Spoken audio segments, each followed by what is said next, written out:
How to go from 0 to African cichlids in this Fincast.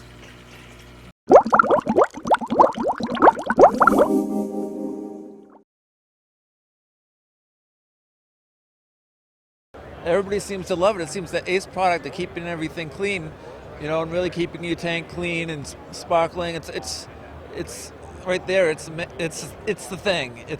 In this Fincast, I'll show you how to create an African Cichlid aquarium from scratch.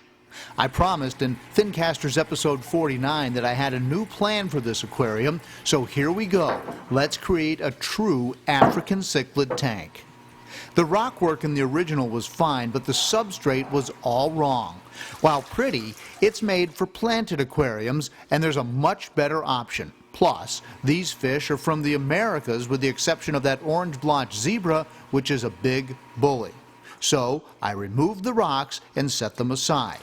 Next, I captured the fish and moved them to a different aquarium. The tank was drained using a python siphon. Note my use of a clamp here. It's the best $5 purchase you'll ever make at the big box home store. Next, I removed the substrate, which really is a pain in the butt. All right, I got to show you something that I found as I was taking the gravel out. I hadn't seen this fish literally in months. I forgot he was in there. However, there was a pleasant surprise as I discovered a horsehead loach that I hadn't seen in months. I thought it died long ago. And here's a great trick.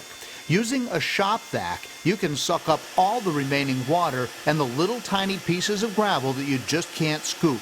This works great.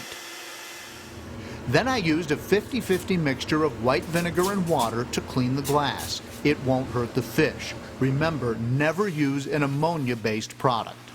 And don't be afraid to use a straight razor blade to scrape the nuisance algae. It won't scratch your aquarium glass. I left my filters in place since they were holding valuable bacteria that would help populate the new aquarium and break down waste.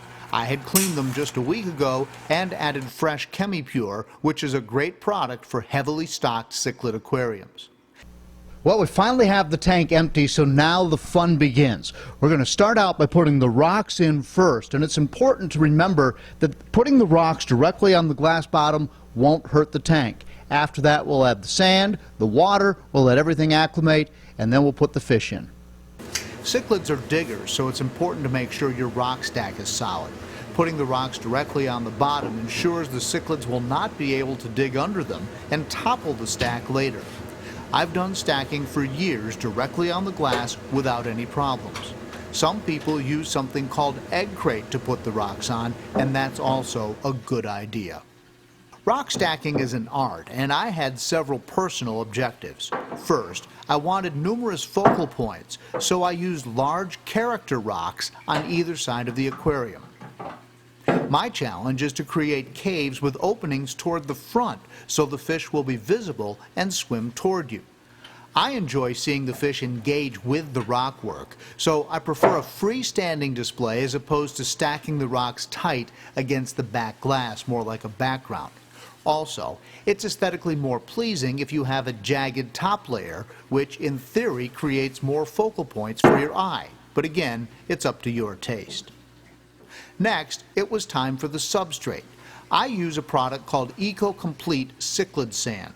The salt and pepper color is awesome, and the sand comes wet, packed with beneficial bacteria that essentially cycle the tank almost immediately. It also helps buffer and raise the pH to the high 7, low 8 range, which is where African cichlids thrive. And you can't see it here, but each grain of this sand has 4 times the surface area of regular substrate. That equals more room for the growth of that beneficial bacteria. I used 60 pounds of sand, or about a pound per gallon. 40 probably would have been enough, but I like the look of the deep sand bed. Adding the water came next. The sand rinsed off the rocks and into all the caves pretty quickly.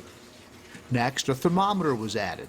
African cichlids like it pretty warm, but I'll be keeping them at around 74 degrees with the idea that I'll raise the temp if needed. On a similar topic, you might consider among the many options to raise the pH of the tank, especially for Tanganyikan cichlids, which like it above 8. I've always been able to keep them in my own local tap water with the use of the cichlid sand. Later, I might experiment to see if the fish colors become more vibrant with a higher pH, but for now, I'm not planning to use any additives. At the end of day 1, the filters were switched on and I waited for everything to settle. Okay, it's crystal clear. The next day, the water was crystal clear and ready for fish. The fish were coming from my own fish room where they'd been quarantined, so I knew the water was good and quite similar to the new tank. Regardless, I used the standard acclimation procedure as I prepared to add a trio of dwarf cichlids called Neolamprologus caudopunctatus, or caudopunks. Also, a pair of Neolamprogus tetracanthus, or pearl-lined cichlids, along with a Brichardi that would be returning to this tank. Also added were 3 yellow Lalupi cichlids, a lace catfish, and my favorite of all, the pearly calvus. After about half an hour, I released the fish into the aquarium using a minimal amount of bag water, and the fish seemed at ease almost immediately, exploring the rocks and caves like they had won the cichlid lottery. Also, if you remember from Fincast 49, my goal was to create a tank without the constant aggression and chasing, one that would be calming to watch, and so far, so good. So what do you think of the Tanganyikans versus Malawi cichlids or Lake Victorian cichlids? These tend to be a little less colorful, but they have a little bit more personality. So it's kind of a mixed bag right there, but they are a little bit less aggressive and therefore easier to keep. Let me know what you think of the Tanganyikans. And I'll be doing a Fincast coming up on each of the species that I've added to the tank today. Thanks again for watching. We appreciate your support of Fincasters. Please subscribe, and we'll see you in the next Fincast.